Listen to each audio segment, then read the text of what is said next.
नमस्कार दोस्तों, जय हिंद, वंदे मातरम। अपना सक्षम पॉइंट यूट्यूब चैनल पर एक बार फिर से आप सभी का हार्दिक स्वागत है। नाथ पब्लिकेशन की बुक हम पढ़ रहे थे, जिसमें मध्यकालीन भारतीय इतिहास चल रहा था। मध्यकालीन भारतीय इतिहास में हमने दिल्ली सल्तनत पढ़ा, भक्ति और सूफी आंदोलन के बारे में पढ़ा और प्रांतीय राज्यों के बारे में पढ़ा। आज हम इस बुक का नवा चैप्टर शुरू करते हैं, मध्यकालीन भारतीय इतिहास का नवा चैप्टर, जिसमें हम पढ़ेंगे मुगल साम्राज्य के बारे में। मुगल साम्राज्य जिसकी स्थापना बाबर ने की थी और इसका अंतिम महत्वपूर्ण शासक औरंगजेब था। औरंगजेब के पश्चात भी यह 150 साल तक और चला था वंश, लेकिन इसका अंतिम महत्वपूर्ण शासक औरंगजेब था। तो इस चैप्टर में हम बाबर से लेकर औरंगजेब तक को पढ़ने वाले हैं। तो करते हैं हम आज की क्लास को शुरू मुगल साम्राज्य के संस्थापक से। बाबर 1526 से 1530। बाबर का जन्म 14 फरवरी 1483 को फरगना में हुआ, जो ट्रांस ओक्सियान की रियासत थी। वर्तमान में यह उज्बेकिस्तान में है। मुगल शब्द का शाब्दिक अर्थ है बहादुर। बाबर के पिता का नाम उमर शेख मिर्जा था, जो फरगना का शासक था। यह तैमूर का वंशज था। बाबर पिता की ओर से तैमूर का पांचवा वंशज और माता का नाम कुतलू खां, जो चंगेज खान के वंश से थी। माता की ओर से चंगेज खान का 14वां वंशज था। बाबर का चाचा अहमद मिर्जा समरकंद तथा बुखारा का शासक था। चंगेज खान के द्वितीय पुत्र के नाम पर बाबर ने चगताई वंश की स्थापना की। भारत में मुगल साम्राज्य का संस्थापक बाबर था। बाबर का पूरा नाम जहीरुद्दीन मोहम्मद बाबर। 11 वर्ष की आयु में 1494 ईस्वी में बाबर फरगना का शासक बना। बाबर सबसे छोटी उम्र में शासक बनने वाला मुगल बादशाह था। बाबर ने कुल 5 बार समरकंद पर आक्रमण किया, जिसमें बाबर 3 बार सफल रहा, लेकिन तीनों ही बार समरकंद उसके हाथ से निकल गया। पहला 1496 में, दूसरा 1497 में और तीसरा 1511 ईस्वी में। तीनों ही बार बाबर को हार का सामना करना पड़ा। इस प्रकार बाबर ने अपने जीवन काल में 3 बार समरकंद जीता और तीनों बार उसके हाथ से निकल गया। बाबर समरकंद को जीतता तो फरगना हाथ से निकल जाता और फरगना को जीता तो समरकंद हाथ से निकल जाता। इससे परेशान होकर बाबर ने भारत की तरफ रुख किया। 1504 ईस्वी में काबुल पर अधिकार कर लिया। बाबर ने 1507 ईस्वी में मिर्जा की उपाधि त्याग कर बादशाह की उपाधि धारण की। बाबर ने खलीफा का आधिपत्य स्वीकार नहीं किया। बाबर ने निम्नलिखित युद्ध पद्धतियां सीखी: उज्बेकों से तुलुगमा पद्धति, ईरानियों से बंदूकों का प्रयोग, कुश्तुननियाई तुर्कों से तोप खाने का प्रयोग। 1501 में सर ए पुल का युद्ध 1501 में सर ए पुल का युद्ध समरकंद को लेकर उज्बेक शासक शेबानी खां व बाबर के बीच हुआ। इसी युद्ध में शेबानी खां ने बाबर के विरुद्ध उज्बेकों की युद्ध नीति तुलुगमा पद्धति का प्रयोग किया। युद्ध में पराजय के पश्चात शेबानी खां को बाबर की बहन खानजादा बेगम प्राप्त हुई तथा उसे उससे शादी कर ली। बाबर ने 1511-12 में बाबर ने 1511-12 ईस्वी में ईरान के शाह इस्माइल सफवी की सहायता से समरकंद, बुखारा व खुरासान पर विजय प्राप्त की। ईरान की सहायता प्राप्त करने के लिए बाबर ने कुछ समय के लिए शिया मत भी स्वीकार कर लिया था। 1512 में उज्बेक नेता उबेदुल्ला ने बाबर को परास्त कर समरकंद पर अधिकार कर लिया। काबुल में ही बाबर को उस्ताद अली व मुस्तफा नामक तुर्क तोपचों की सेवाएं प्राप्त हुई। बाबर ने उस्ताद अली कुली को अपने तोपखाने का अध्यक्ष नियुक्त किया। बाबरनामा में हेरात को बुद्धिजीवियों से भरे शहर के रूप में वर्णित किया गया है। बाबरनामा के अनुसार भारत में 7 स्वतंत्र राज्य थे। मेवाड़ तथा विजयनगर शक्तिशाली हिंदू राज्य थे। दिल्ली, मालवा, गुजरात, बंगाल, बहमनी इत्यादि 5 मुस्लिम राज्य थे। बाबरनामा के अनुसार बाबर ने भारत पर 5 बार आक्रमण किया था। पहला आक्रमण 1519 ईस्वी में। बाबर का प्रथम अभियान बाजोर व भीरा पर था। इन्हें भारत का प्रवेश द्वार कहा जाता है। 6 जनवरी 1519 को बाबर ने बाबर ने सर्वप्रथम बाजौर पर आक्रमण किया। यहाँ के दुर्ग का सेनाध्यक्ष हैदर कुली था। यह पहला अवसर था जब भारत के किसी युद्ध में तोपों व बंदूकों का प्रयोग किया गया। इसके बाद बेहरा पर भी अधिकार कर लिया। यह झेलम नदी के तट पर स्थित था। बेहरा से बेहरा से ही बाबर ने अपने दूत मुल्ला मुर्शिद को दिल्ली के सुल्तान इब्राहिम लोदी के पास भेजा था। बाबर ने दूसरा अभियान सितंबर 1519 में पेशावर पर किया, किंतु बख्श खां में विद्रोह हो जाने के कारण उसे बीच में ही वापस लौटना पड़ा। तीसरा आक्रमण 1520 ईस्वी में सियालकोट व कंधार पर अधिकार कर लिया। कंधार का प्रबंध अपने पुत्र कामरान को सौंप दिया। चौथा आक्रमण 1524 ईस्वी। इसी समय दौलत खां लोधी, पंजाब का गवर्नर, व आलम खां, इब्राहिम लोधी का चाचा, ने बाबर को भारत पर आक्रमण के लिए निमंत्रण दिया था। बाबरनामा के अनुसार राणा सांगा ने भी इसी समय भारत पर आक्रमण का निमंत्रण दिया था। बाबर अपनी आत्मकथा बाबरनामा में केवल 5 मुस्लिम शासकों, बंगाल, दिल्ली, मालवा, गुजरात और बहमनी राज्यों तथा 2 हिंदू शासकों, मेवाड़ के राणा सांगा और विजयनगर के कृष्णदेवराय का उल्लेख किया है। बाबर ने इस आक्रमण के समय लाहौर व दीपालपुर पर अधिकार कर लिया। दौलत खां अपने दोनों पुत्रों गाजी खां और दिलावर खां के साथ बाबर से जा मिला। बाबर ने दौलत खां को जालंधर एवं मुल्तान की जागीरें देने की पेशकश की। इससे दौलत खां संतुष्ट नहीं था। दौलत खां का पुत्र दिलावर खां अपने पिता से विश्वासघात कर बाबर से मिल गया। इसे बाबर ने प्रसन्न होकर सुल्तानपुर की जागीर तथा खाने खाना की उपाधि प्रदान की। आलम खां को बाबर ने दीपालपुर की जागीर प्रदान की थी। पांचवा आक्रमण। काबुल व कंधार का शासन अपने पुत्र कामरान को सौंपकर भारत पर आक्रमण किया। बाबर की विशाल सेना देखकर दौलत खां ने आत्मसमर्पण कर दिया। दौलत खां की कैदी के रूप में मृत्यु हो गई।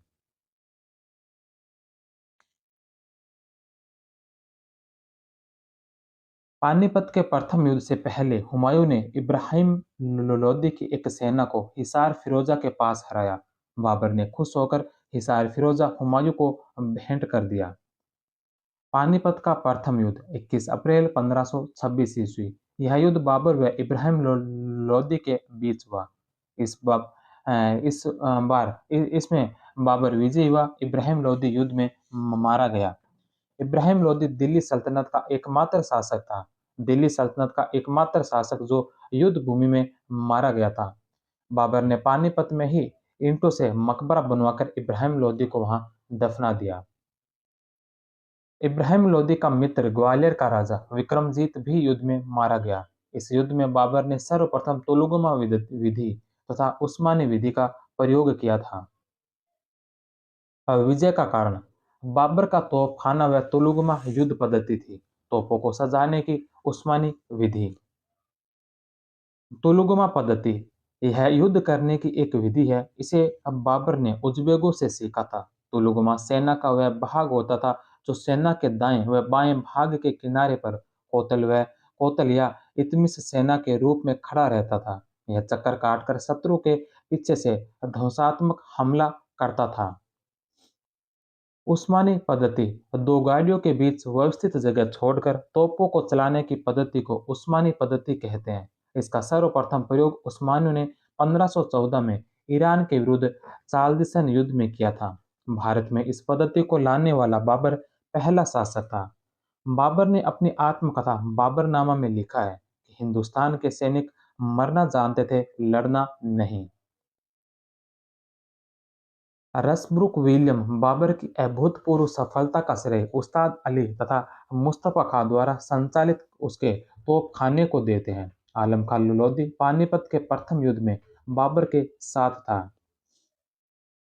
इस युद्ध के बाद बाबर भारत में प्रथम अफगान साम्राज्य समाप्त हो गया तथा मुगल साम्राज्य की स्थापना हुई। पानीपत का यह युद्ध जीतने के बाद बाबर के मुख से निकला, नहीं, हमारे लिए काबुल की गरीबी फिर नहीं। युद्ध के बाद बाबर ने काबुल के प्रत्येक निवासी को एक सिक्का शाहरुखी उपहार स्वरूप दिया, जिसके कारण लोगों ने बाबर को कलंदर कहना प्रारंभ कर दिया। हुमायूं को ग्वालियर के राजा राज परिवार से कोहिनूर हीरा प्राप्त हुआ।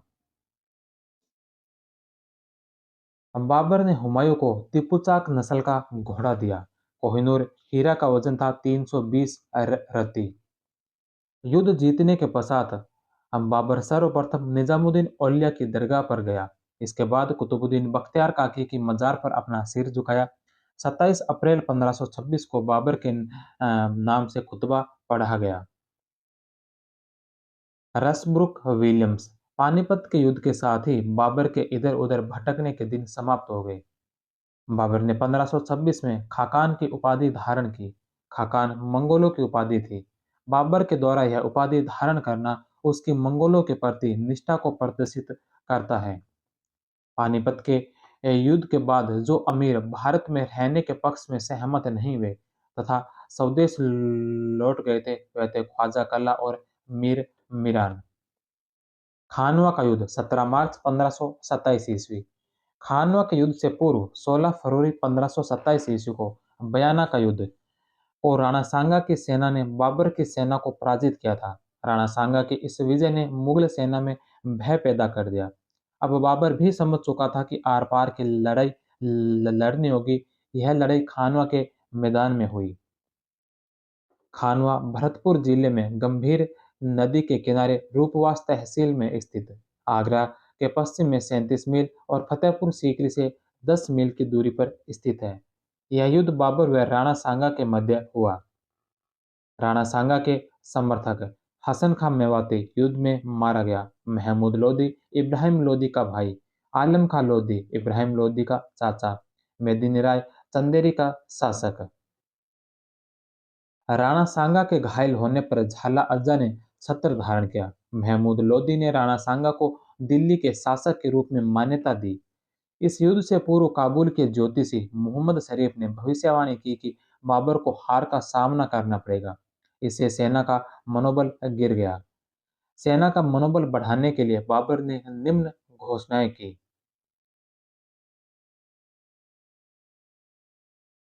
काफिरों के विरुद्ध जिहाद धर्म युद्ध घोषित कर दिया। बाबर ने कभी भी शराब न पीने की शपथ ली। बाबर के प्याले व शराब के प्याले व बर्तनों को तुड़वा दिया। राज्य की सभी मुस्लिम प्रजा को तमगा अथवा व्यापारिक कर से मुक्त कर दिया। रसुब्रिक विलियम्स के अनुसार बाबर व सांगा की सेना 1:8 थी। ए एल एल श्रीवास्तव के अनुसार बाबर व सांगा की सेना 1:2 थी। खानवा के युद्ध में बाबर ने राणा सांगा को पराजित किया। विजय के बाद बाबर ने गाजी की उपाधि धारण की। काफिरों के विरुद्ध युद्ध में बाबर की विजय का कारण था तुलुगमा पद्धति व तोपखाना। इस युद्ध के बाद मुगल साम्राज्य को भारत में स्थिरता प्राप्त हुई। रायसेन के सलहदी तंवर ने राणा सांगा के साथ विश्वासघात किया। सलहदी तंवर युद्ध शुरू होने के समय राणा सांगा के साथ था, लेकिन युद्ध में बाबर की विजय होती देख इसने अपनी सेना को बाबर की सेना में मिला लिया। परिणाम, इस युद्ध के बाद राजपूत अफगान मैत्री संबंध टूट गया। राजपूतों का हिंदू राज्य स्थापित करने का सपना टूट गया। अफगानों के पुनः दिल्ली की गद्दी प्राप्त करने का स्वप्न टूट गया। बाबर की शक्ति का केंद्र काबुल के स्थान पर दिल्ली हो गया। महमूद लोदी इस युद्ध के बाद बिहार चला गया तथा वहां का शासक बन गया। चंदेरी का युद्ध 29 जनवरी 1528 ईस्वी। इस युद्ध में बाबर ने मेदिनी राय को पराजित किया। मेदिनी राय युद्ध में मारा गया। चंदेरी का दुर्ग मालवा के शासकों के वंशज अहमद शाह को सौंपा गया। अब मुल्ला अपाक को चंदेरी का सिकदार नियुक्त किया गया। शेरशाह सूरी इस युद्ध में मुगलों की तरफ से लड़ा था। तब उसने कहा था कि अगर भाग्य ने मेरा साथ दिया तो मैं सरलता से एक दिन मुगलों को हिंदुस्तान से बाहर निकाल दूंगा। घाघरा का युद्ध 6 मई 1529 ईस्वी। बाबर बंगाल के शासक नुसरत शाह से मैत्रीपूर्ण संबंध चाहता था तथा उसके साथ वह संघर्ष नहीं करना चाहता था। इसलिए बाबर ने नुसरत खां को संदेश भेजा कि वह महमूद लोदी की सहायता सहायता न करे। बाबर ने अस्करी को घटनाओं का निरीक्षण करने बंगाल के सुल्तान का रुख जानने के लिए भेजा, लेकिन नुसरत खां दोहरी चाल चल रहा था। उसने अपने दूत को बाबर के पास भेजा, लेकिन दूसरी तरफ अफगानों को भी सहायता दे रहा था। बाबर व अफगान बाबर व अफगान बंगाल का शासक नुसरत खां के मध्य हुआ युद्ध बिहार जिसमें युद्ध के बाद जो बिहार बाबर के नियंत्रण में आ गया। इस युद्ध में अफगान नेता का नेतृत्व महमूद लोदी कर रहा था, जो खानवा युद्ध में बाबर के जीतने पर बिहार भाग गया था। घाघरा का युद्ध पहला युद्ध था जो जल व थल दोनों स्तरों पर हुआ। यह बाबर का अंतिम युद्ध था। इस युद्ध के पश्चात अफगानों की शक्ति कमजोर हो गई। बाबर की बंगाल के शासक नुसरत शाह से संधि हो गई। दोनों ने एक दूसरे की सत्ता को मान्यता दे दी। बाबर की मृत्यु 26 दिसंबर 1530 ईस्वी को आगरा में हुई। 1530 ईस्वी की ग्रीष्म ऋतु के प्रारंभ में हुमायूं बीमार पड़ गया था। मीरू अबू बका संत ने कहा कि यदि सबसे बहुमूल्य वस्तु दान कर दी जाए तो राजकुमार ठीक हो सकता है। गुलबदन बेगम की हुमायूंनामा के अनुसार बाबर उसी दिन बीमार पड़ गया और हुमायूं धीरे धीरे स्वस्थ हो गया। बाबर के चार पुत्र थे, हुमायूं, कामरान, अस्करी और हिंदाल। बेटी गुलबदन बेगम हुमायूंनामा की रचयिता। बाबर की समाधि काबुल में पहले आगरा के आराम बाग में दफनाया गया था।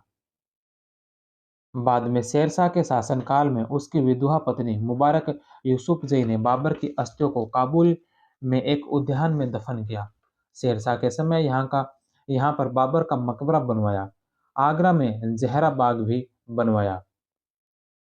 गुलबदन बेगम के अनुसार बाबर की मृत्यु का कारण इब्राहिम लोदी की मां द्वारा दिया गया जहर था। गुलबदन बेगम ने हुमायूंनामा की रचना की है। डॉक्टर आर त्रिपाठी ने बाबर की मृत्यु का कारण उसका व्यस्त जीवन तथा भारत की गर्म जलवायु को माना है। तुजुक बाबरी, वाकयात बाबरी, बाबरनामा। बाबर ने तुर्की भाषा में अपनी आत्मकथा लिखी।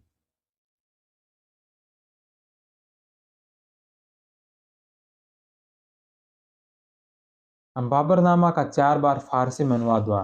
पहला तुजु के बाबरी का फारसी में पहला अनुवाद शेख जैन वफाई द्वारा बाबर के समय ही किया गया। तुजु के बाबरी का दूसरा अनुवाद अकबर के समय मिर्जा पाइंदा हसन गजनवी ने किया। अब्दुल रहीम खानखाना ने भी अकबर के समय और मीर अबू तालिब तुर्बती ने इसका अनुवाद किया था शाहजहां के समय। अंग्रेजी में 3 अनुवाद। लेडेन एवं एरिक्सन ने 1826 ईस्वी में फारसी भाषा से अंग्रेजी में अनुवाद किया। किंग ने इसका अनुवाद किया। इसके अलावा ए एस वेवरिज ने तुर्की भाषा से अंग्रेजी में अनुवाद किया था 1905 ईस्वी में। एल्फिंस्टन तुजु के बाबरी एशिया में पाए जाने वाले वास्तविक इतिहास का एकमात्र ग्रंथ है। बाबर ने तुर्की भाषा में एक काव्य संग्रह दीवान का संकलन किया। बाबर ने फारसी में मुंबईयान नामक पद्य शैली शुरू की थी, मुस्लिम कानूनों का उल्लेख जिसमें बाबर ने एक नवीन शैली रिसाल ए उसज की रचना की, खत ए बाबरी नाम से। बाबर ने सड़क नापने के लिए गज ए बाबरी का प्रयोग किया। बाबर ने पानीपत में काबुली मस्जिद बनाई। वह रुहेलखंड में संभल मस्जिद बनाई। आगरा में नूए अफगान बाग लगवाया। पानीपत हरियाणा की काबुली बाग मस्जिद 1526 ईस्वी का निर्माण बाबर द्वारा पानीपत के प्रथम युद्ध में विजय की स्मृति में अपनी पत्नी काबुली बेगम के नाम पर करवाया था। यह संभवतः मुगलों द्वारा बनाई गई प्रथम मस्जिद है। इसमें केवल यही विशेषता है कि इसका निर्माण ईंटों से किया गया। पील खाना अलीगढ़ में अब मस्जिद मनवाई। बाबर का साम्राज्य काबुल से बिहार तक व दक्षिण में ग्वालियर तक था। खानदेश, उड़ीसा, सिंध, कश्मीर आदि बाबर के राज्य में नहीं थे। बाबर के आगमन के बाद पहली बार कुषाण साम्राज्य के बाद काबुल व कंधार उत्तरी भारत में शामिल हुए। लेनपुल बाबर भाग्यशाली सैनिक था, न कि साम्राज्य निर्माता। बाबर नक्शबंदी सिलसिले के ख्वाजा उबैदुल्ला अहरार का शिष्य था।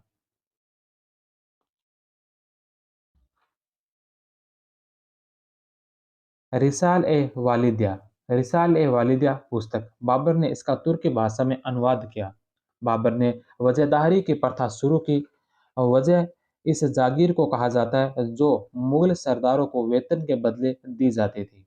बाबर द्वारा शाहरुख नामक चांदी का सिक्का काबुल में तथा बाबरी नामक चांदी का सिक्का कंधार में चलाया था। मीर खलीफा का पद सृजित किया गया। सरहते आम पीडब्ल्यूडी विभाग का निर्माण किया। भारत में ताश का खेल बाबर ने ही शुरू किया था। बाबर के सेनापति मीर बाकिर ने 1528 में अयोध्या में राम मंदिर तोड़कर बाबरी मस्जिद बनाई थी। बाबर लिखता है कि हिंदुस्तान सैनिक मरना जानते हैं, लड़ना नहीं। बाबर की तुजु के बाबरी में फारस के प्रसिद्ध चित्रकार बिहजाद का नाम मिलता है, जिसे पूर्व का राफेल कहा जाता है। बाबर को बाग लगवाने का बड़ा शौक था। उसने फारसी प्रेरणा से बागे बहिश्त का रिवाज भारत में शुरू किया। भारत में पहला मुगल बाग बाबर ने आगरा में लगवाया था, जिसे राम बाग या आराम बाग कहा जाता है। बाबर के शव का प्रारंभिक दफन स्थल यही था। बाबर के द्वारा चार बाग की तर्ज पर जो एकदम शुरुआती बाग लगवाए थे, उनमें से एक था बागे फतेह। बागे फतेह जो फतेहपुर सीकरी में स्थित था। बाबर ने बागे नीलोफर कमल उद्यान धौलपुर में बनवाया। डॉक्टर आर एस शर्मा ने बाबर की तुलना इंग्लैंड के ट्यूडर वंश के शासक हेनरी सप्तम से की है। बाबर ने बाबरनामा में भारत के 3 अभिशापों का वर्णन किया: गर्मी, धूल और लू। बाबर ने हुमायूं को सलाह दी कि यह संसार उसका है जो परिश्रम करता है तथा किसी भी आपत्ति का मुकाबला करने की क्षमता रखता है। कोतल बाबर की सेना का केंद्रीय रिजर्व बल। बाबरनामा में बाबर गुल खत्री नामक स्थान को हिंदुस्तान वालों का तीर्थ बताया है। डेनियम रोस ने बाबर की तुलना मैकेवली से की है। बाबर ने जंगल को एक रक्षा कवच के रूप में जाना। गुरु नानक ने बाबर के अत्याचार अपनी आंखों से देखे हैं। उन्होंने बाबर के आक्रमणों को पाप की बारात और बाबर को यमराज की संज्ञा दी है। लोक कथाओं के अनुसार बाबर अपनी राह में आने वाली सभी नदियों को तैर कर पार करता था। गंगा नदी को एक बार तैर कर पार किया। अपनी आत्मकथा में बाबर लिखता है कि हिंदुस्तान में सबसे बड़ा दोष यह है कि यहाँ जलधाराएं नहीं है। अतः मैंने निश्चित किया कि जहाँ कहीं ठहरा वहाँ रहट द्वारा बहते हुए जल की व्यवस्था करवाऊं, ताकि वहाँ सुडोल उद्यानों की व्यवस्था की जा सके। बाबर के पश्चात मुगल साम्राज्य के अगले शासक है हुमायूं। हुमायूं जिसने 1530 से 40 तक शासन किया। 47 में शेरशाह सूरी ने हुमायूं को हराकर सूर्यवंश की स्थापना की थी, जो सूर्यवंश 1540 से लेकर 1555 तक रहा। 1555 में एक बार पुनः हुमायूं का शासन शुरू होता है, लेकिन 1556 में हुमायूं की मृत्यु हो जाती है और उसके पश्चात है जो अकबर शासक बनता है। तो हम पहले हुमायूं को पढ़ते हैं। हुमायूं का जन्म 6 मार्च 1508 में काबुल में हुआ। हुमायूं का मूल नाम नसरुद्दीन महमूद था। हुमायूं शब्द का अर्थ है भाग्यशाली। इस संबंध में लेनपुल लिखता है कि हुमायूं का अर्थ है भाग्यशाली, लेकिन हुमायूं जैसा अभाग्य अन्य राजा न हुआ। उसका अंत उसके चरित्र के अनुकूल ही था। अगर कहीं भी फिसल कर गिरने की गुंजाइश होती थी, तो हुमायूं कभी न चूकता था। वह सारी जिंदगी फिसलता रहा और आखिर फिसल कर वह दुनिया से विदा हुआ। हुमायूं की माता महाम बेगम खुरासान के सिया परिवार से संबंधित थी। पिता बाबर। हुमायूं का राज्याभिषेक 30 दिसंबर 1530 को आगरा में हुआ। बाबर के 4 पुत्र थे। हुमायूं, महाम सुल्तान, बाबर का सबसे बड़ा पुत्र, बाबर द्वारा उत्तराधिकारी घोषित। कामरान गुलरख बेगम जिसकी माता थी अस्करी, और हिंदाल, हिंदाल की माता दिलदार आगाची थी।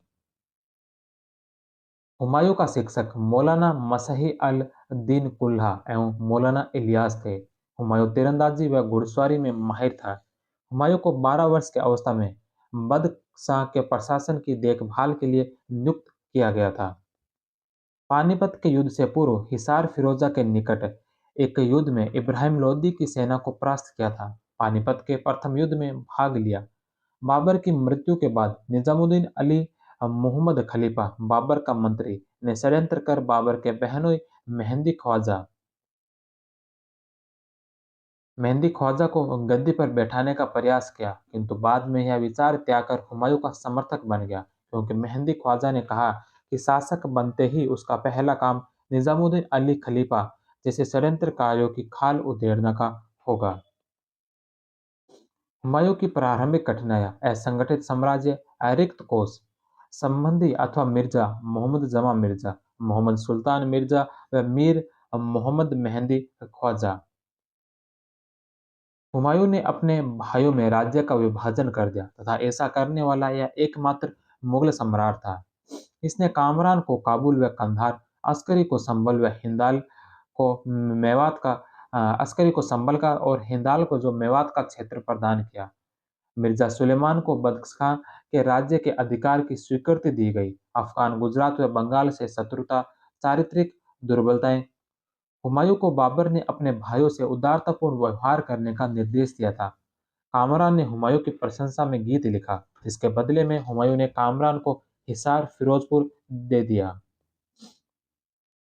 यह दिल्ली व लाहौर मार्ग के बीच था, अतः कामरान हुमायूं व खैबर दर्रे के बीच आ गया। खैबर पार के इलाकों से ही मुगल सेना की भर्ती होती थी, अतः कामरान इस स्थिति में आ गया कि वह बादशाह की शक्ति को गंभीर हानि पहुंचा सकता है। हुमायूं के अभियान, कालिंजर पर अभियान 1531 ईस्वी में। सम्राट बनने के बाद हुमायूं का यह पहला अभियान था। हुमायूं ने सबसे पहले कालिंजर के चंदेल शासक प्रताप रुद्रदेव को पराजित किया। हुमायूं का पहला सैनिक अभियान बुंदेलखंड में स्थित कालिंजर के विरुद्ध था। कारण प्रताप रुद्रदेव अफगानों के प्रति सहानुभूति रखते थे। बुंदेलखंड की पहाड़ी पर कालिंजर दुर्ग की स्थिति के कारण सामरिक महत्व था। परिणाम संधि वार्ता संपन्न। प्रताप रुद्रदेव ने हुमायूं की अधीनता स्वीकार कर ली तथा 12 मन सोने की भेंट के बदले उसे किले को अपने अधिकार में रखने दिया। दो राह या दोहरिया का युद्ध 1532 ईस्वी में। हुमायूं के शासनकाल में अफगानों से पहला मुकाबला 1532 ईस्वी में गोमती नदी पर स्थित दोहरिया नामक स्थान पर हुआ। यह युद्ध हुमायूं व महमूद लोदी के मध्य हुआ। दोहरिया का युद्ध हुमायूं के राजत्व काल में अफगानों से पहला मुकाबला था। इस युद्ध में महमूद लोदी पराजित हुआ। इस युद्ध में शेर शाह महमूद लोदी के साथ था। महमूद लोदी इस युद्ध के बाद इतना निराश हुआ कि उसने राजनीतिक जीवन का परित्याग कर दिया। अब अफगानों के नेतृत्व के लिए केवल शेरशाह रह गया था और उसको स्वतंत्र रूप से अपनी योजनाएं कार्यान्वित करने का अवसर प्राप्त हुआ। चुनार का घेरा, महमूद लोदी को पराजित करने के बाद शेर खान ने इस पर ध्यान दिया, जिसने बिहार तथा चुनार के दुर्ग बनारस के पास पर अधिकार कर रखा था। चुनार के दुर्ग को पूर्वी भारत का प्रवेश द्वार कहा जाता है। 1532 ईस्वी में हुमायूं ने चुनार का घेरा डालकर शेर खां को संधि करने के लिए विवश किया। शेर खान ने अपने पुत्र कुतुब खां के नेतृत्व में सैनिक टुकड़ी भेजना स्वीकार कर लिया। बहादुर शाह से संघर्ष 1535-36 ईस्वी। जुलाई 1534 ईस्वी में मोहम्मद जमान मिर्जा व मोहम्मद सुल्तान मिर्जा मिर्जा बंधुओं ने मिलकर पुनः विद्रोह किया। हुमायूं ने इनको पराजित कर आज्ञा दी कि मिर्जा बंधुओं की आंख में सलाई डालकर अंधा कर दिया जाए। मोहम्मद जमान मिर्जा बचकर भाग निकले और गुजरात के शासक बहादुर शाह के पास शरण ली। बहादुर शाह ने टर्की के प्रसिद्ध तोपची रूमी खां की सहायता से एक अच्छा तोपखाना तैयार किया। हुमायूं ने एक विशाल सेना के साथ गुजरात पर आक्रमण किया। बहादुर शाह इस समय चित्तौड़ पर आक्रमण करने गया हुआ था। इस समय चित्तौड़ का शासक राणा संग्राम सिंह का पुत्र विक्रमजीत था। इस स्थिति में राजमाता कर्णवती ने राखी भेजकर हुमायूं से सहायता की प्रार्थना की, किंतु हुमायूं ने रानी की कोई सहायता न करके राजपूतों की मित्रता प्राप्त करने का अवसर गंवा दिया। रानी कर्णावती ने पद्म शाह नामक दूत के माध्यम से हुमायूं से हुमायूं से सहायता की प्रार्थना की थी, लेकिन हुमायूं सारंगपुर आकर रुक गया।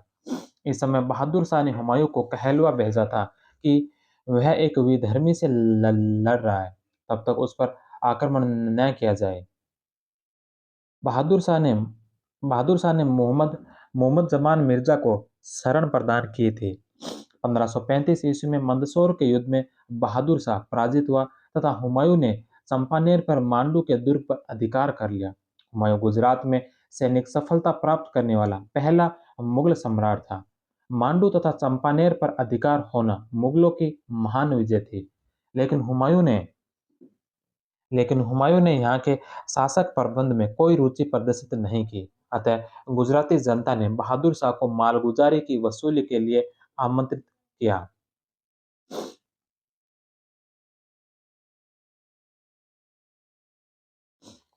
बहादुर शाह ने इस कार्य हेतु इमाद उल मुल्क की नियुक्ति की। चंपानेर से गुजरात के शासकों का खजाना मिला, लेकिन कुछ समय बाद बहादुर शाह ने इनको पुनः मालवा व गुजरात प्राप्त कर लिया।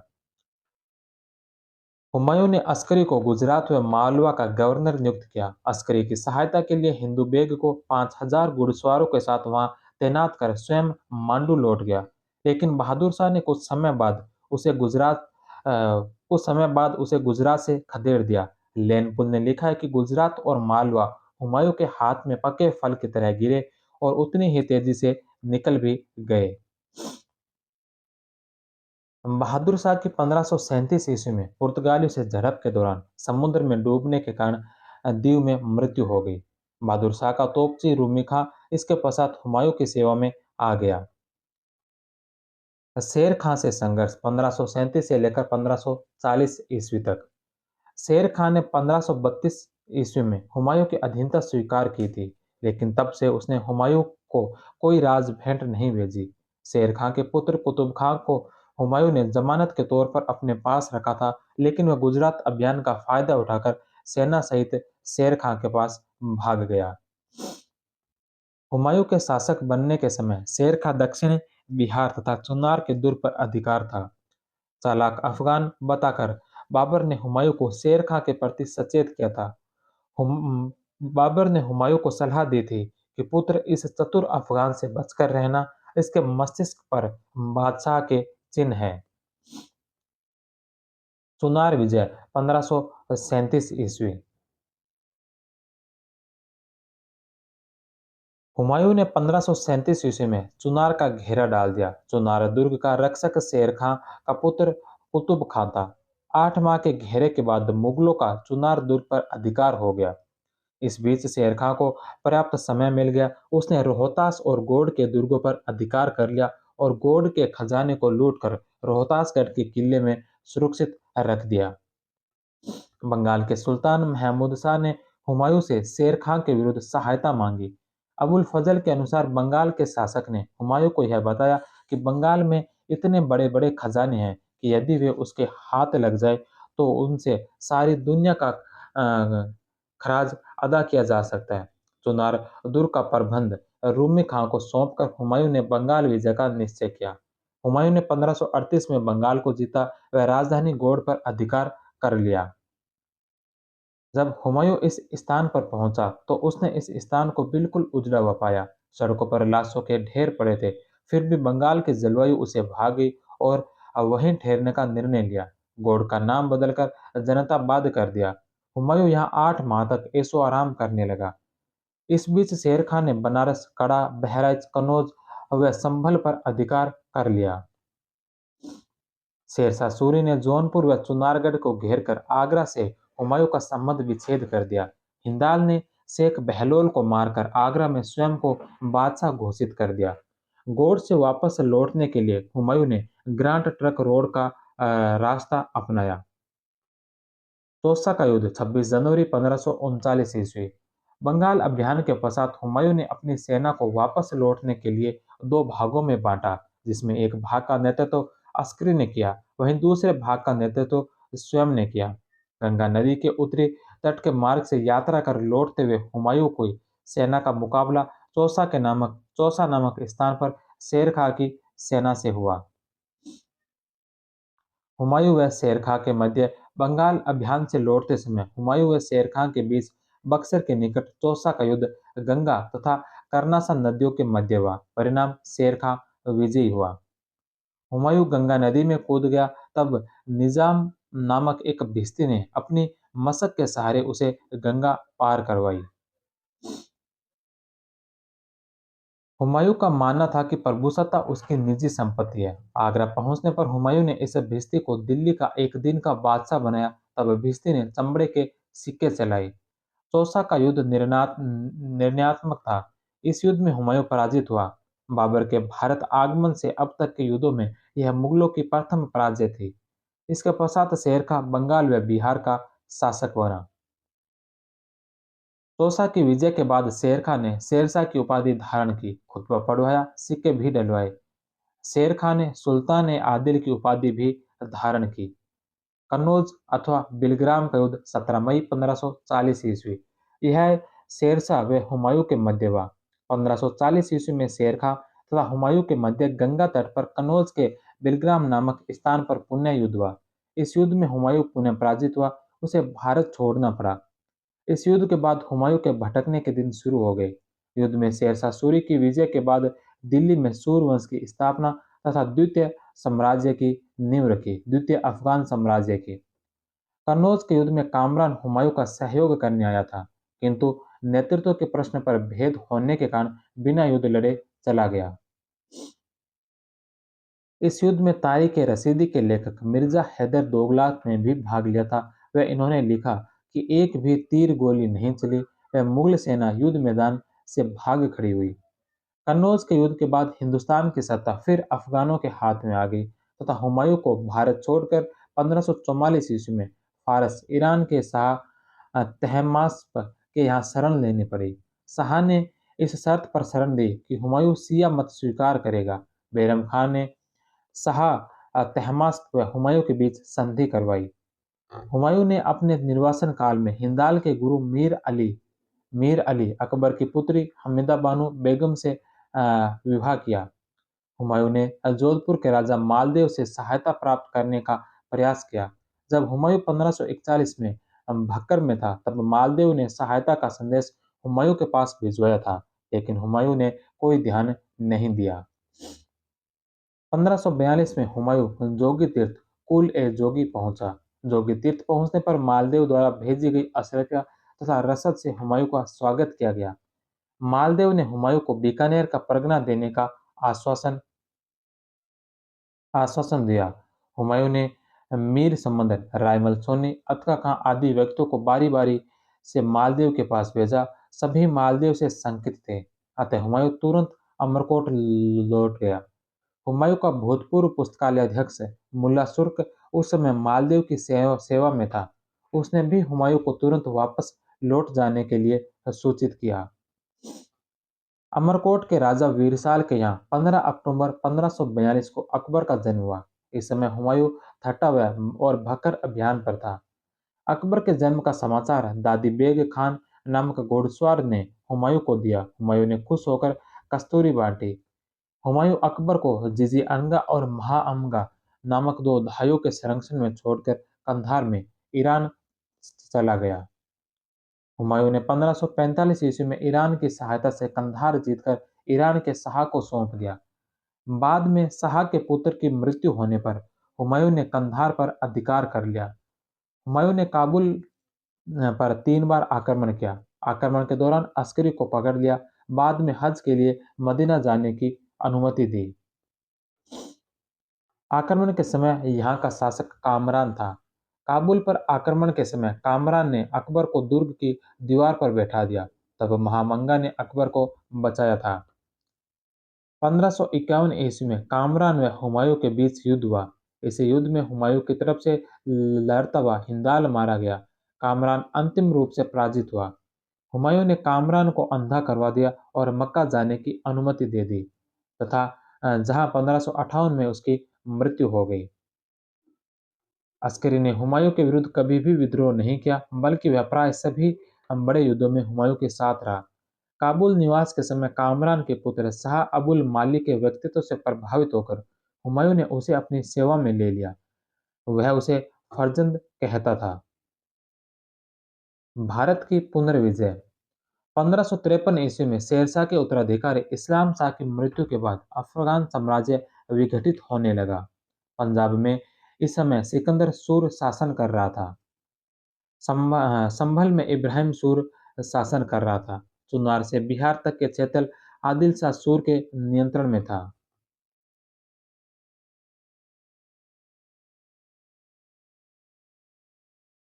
मालवा में बाज बहादुर का शासन था। बंगाल में मोहम्मद खां सूर का शासन था। हुमायूं ने 1554 ईस्वी में पंजाब में प्रवेश कर रोहतास के दुर्ग को जीत लिया। 1555 में लाहौर के दुर्ग पर अधिकार कर लिया। मछीवाड़ा का युद्ध 15 मई 1555 ईस्वी। हुमायूं व अफगानों तातार खां व नसीब खां के बीच मछीवाड़ा का युद्ध हुआ, जिसमें हुमायूं विजयी हुआ। इस युद्ध के बाद संपूर्ण पंजाब, हिसार, फिरोजा और दिल्ली के सीमावर्ती क्षेत्रों पर मुगलों का अधिकार हो गया।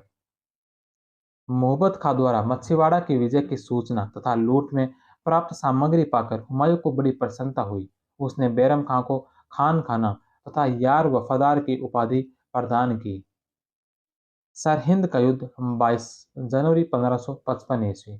22 जनवरी 1555 ईस्वी में ही मुगलों तथा अफगानों के बीच सरहिंद नामक स्थान पर युद्ध हुआ। युद्ध में मुगल सेना का नेतृत्व बैरम खान ने किया तथा अफगान सेना का नेतृत्व सिकंदर सूर द्वारा किया गया। इस युद्ध में विजय हुमायूं की हुई तथा हुमायूं ने पुनः दिल्ली पर अधिकार कर लिया। 23 जुलाई 1555 ईस्वी को दिल्ली में प्रवेश किया तथा दूसरी बार मुगल साम्राज्य के तख्त पर बैठा। हुमायूं एकमात्र मुगल शासक था जो 2 बार दिल्ली के सिंहासन पर बैठा। दिल्ली की गद्दी प्राप्त करने के बाद हुमायूं ने अकबर को हिसार का क्षेत्र प्रदान किया। बैरम खान ने मृत अफगानों की खोपड़ियों का एक विजय स्तंभ बनाया तथा उसका नाम सीरे मंजिल रखा। अली कुली सेहबानी को कंबर अली दीवाना नामक एक मुगल अधिकारी के विद्रोह को दबाने के लिए बंदायूं भेजा गया। 24 जनवरी 1556 ईस्वी को हुमायूं दीन पनाह भवन में पुस्तकालय की सीढ़ियों से गिर गया। अकबर, जो उस समय कलानौर पंजाब में था, के पास से एक नजर जुल्ली के फरमान के साथ भेजा गया। 26 जनवरी 1556 को दिल्ली में हुमायूं की मृत्यु हो गई। लैनपुल ने हुमायूं की मृत्यु पर कहा कि हुमायूं जीवन भर लड़खड़ाता रहा और लड़खड़ाते हुए ही उसने अपनी जान दे दी। प्रोफेसर सतीश चंद्र के अनुसार हुमायूं के पतन का प्रमुख कारण अफगानों की शक्ति का सही आकलन न कर पाना था। ख्वाजा मीर, जिसने हुमायूंनामा कानून ए हुमायूं फारसी भाषा में लिखा था, इसमें हुमायूं के राजत्व की व्याख्या व ज्योतिष प्रेम का विवरण दिया गया है। ज्योतिष में विश्वास के कारण हुमायूं सप्ताह के सातों दिनों साल 7 रंग की पोशाकें पहनता था। कानून हुमायूनी से पता चलता है कि हुमायूं सोमवार को सफेद कपड़े पहनता था, रविवार को पीले कपड़े पहनता था, शनिवार को काले कपड़े पहनता था। हुमायूं अफीम का शौकीन था। अबुल फजल ने हुमायूं को इंसान एक कामिल कहा था। हुमायूं ने अमीरों तथा राज के कर्मचारियों को 3 श्रेणियों में विभाजित किया: अहले दौलत, अहले सादत और अहले मुराद। अहले दौलत, इसमें राज परिवार के सदस्य तथा उच्च सैन्य अधिकारी आते थे। अहले सादत, इसमें सद्र, काजी, उलेमा तथा प्रबुद्ध वर्ग आते थे। अहले मुराद, इसमें संगीतज्ञ, वादक, नृतक शामिल थे। हुमायूं ने दिल्ली में मीना बाजार की शुरुआत की, जिसमें कर्मचारियों की पत्नियां बाजार लगाती थी जबकि राज परिवार के लोग खरीदारी करते थे। हुमायूं ने दिल्ली में दीनपनाह नामक नगर बसाया 1533 ईस्वी में। आज इसको पुराना किला कहा जाता है। हुमायूं का मकबरा, जिसका निर्माण दिल्ली में अकबर के काल की यह पहली इमारत है, वास्तुकार मीरक मिर्जा ग्यास ईरान के थे। हुमायूं की पत्नी हाजी बेगम की देखरेख में निर्माण हुआ, जिसमें मुगल, फारसी व हिंदू पंचरत्न शैली का प्रभाव देखने को मिलता है। मकबरा एक ऊंचे चबूतरे पर निर्मित है। इसमें चारबाग शैली का प्रयोग किया गया है। पहला मकबरा जिसमें चारबाग शैली का प्रयोग हुआ। मुगल काल में स्थापत्य कला के अंतर्गत चारबाग पद्धति का सर्वप्रथम प्रयोग बाबर के द्वारा किया गया था तथा भारत में पहला भारत में पहला बाग में स्थित मकबरा सिकंदर लोदी का मकबरा है। हुमायूं के मकबरे में दोहरे गुंबद का प्रयोग हुआ है। यह आकार में अष्टकोणीय है। नुकीले मेहराब का प्रयोग किया गया है। यह मुगल काल की पहली इमारत है जिसमें सफेद संगमरमर का प्रयोग हुआ है। इसके ताजमहल का पूर्वगामी माना गया है। इसको जो ताजमहल का पूर्वगामी माना गया है किंतु इसमें ताजमहल की भांति स्वतंत्र मीनारें नहीं हैं। हुमायूं के मकबरे में निम्न को दफनाया गया है: बेगा बेगम, हमीदा बानो बेगम, हुमायूं की छोटी बेगम, दारा शिको, जहांगीर शाह, फर्रुख शेर, रफीउल दर्जात, रफीउद्दौला और आलमगीर द्वितीय बादशाह। इसमें मुख्य गुम्बद को घेरे हुए राजस्थानी स्थापत्य की छोटी छतरियां भी मिली है। भारत के गवर्नर जनरल लॉर्ड कर्जन ने हुमायूं के मकबरे का जीर्णोद्धार करवाया था। 1857 की क्रांति के समय मुगल सम्राट बहादुर शाह जफर व उसके 3 पुत्रों को इसी मकबरे से गिरफ्तार किया गया था। हुमायूं ने तैरते हुए बाजार का निर्माण करवाया। हुमायूं ने दिल्ली में दीनपना नामक नगर बसाया तथा इसमें शेरमंडल नामक पुस्तकालय बनवाया। मुगलकालीन चित्रकला की शुरुआत हुमायूं के समय से ही होती है। हुमायूं को ईरानी चित्रकार मीर सैयद अली तथा ख्वाजा अब्दुसम्मद की सेवाएं प्राप्त हुई। मीर मेद अली को नादिर उल असरार की उपाधि प्रदान की गई। अब्दुसम्मद को सिरी कलम की उपाधि प्रदान की गई। दोनों को मुगल चित्रकला शैली के संस्थापक माने जाते हैं। इन दोनों ने चावल के दाने पर चावल के एक दाने पर चौगान खेल का संपूर्ण मैदान प्रदर्शित किया है। ये दोनों चित्रकार अकबर के समय में भी रहे। मुगल दरबार में सर्वप्रथम कॉर्निश व तस्लीम की शुरुआत हुमायूं ने की। हुमायूं तुलादान भी करता था। दास्तान ए अमीर हमजा हज्मनामा प्रसिद्ध अरबी महाकाव्य। इसमें हजरत मोहम्मद साहब के चाचा अमीर हमजा के वीरतापूर्ण कारनामों का संग्रह है। इसमें लगभग 1200 चित्र है। हज्मनामा की शुरुआत हुमायूं के समय व पूर्ण अकबर के समय हुई। हज्मनामा को पूर्ण करने के लिए मीर सैयद अली को पर्यवेक्षक नियुक्त किया गया। इसको अंतिम रूप में विचित्रित करने का कार्य अब्दुल समद ने किया है। इसके चित्र को चित्रपट कहा गया। मुल्ला अलाउद्दौला कज़विनी ने अपने ग्रंथ नफ़ाइसुल मासिर में हज्मनामा को हुमायूं के मस्तिष्क की उपज माना है। बदायूनी तथा शाहनवाज ने हज्मनामा का निर्माण अकबर के समय से माना है। दास्तान ए अमीर हमजा में तबरेज़ी और बुखारा तत्वों का मिश्रण दिखाई देता है। हुमायूं के समय के संरक्षण हुमायूं के समय के प्राप्त विद्वान ख्वांदा मीर हुमायूंनामा अथवा कानून ए हुमायूं की रचना की।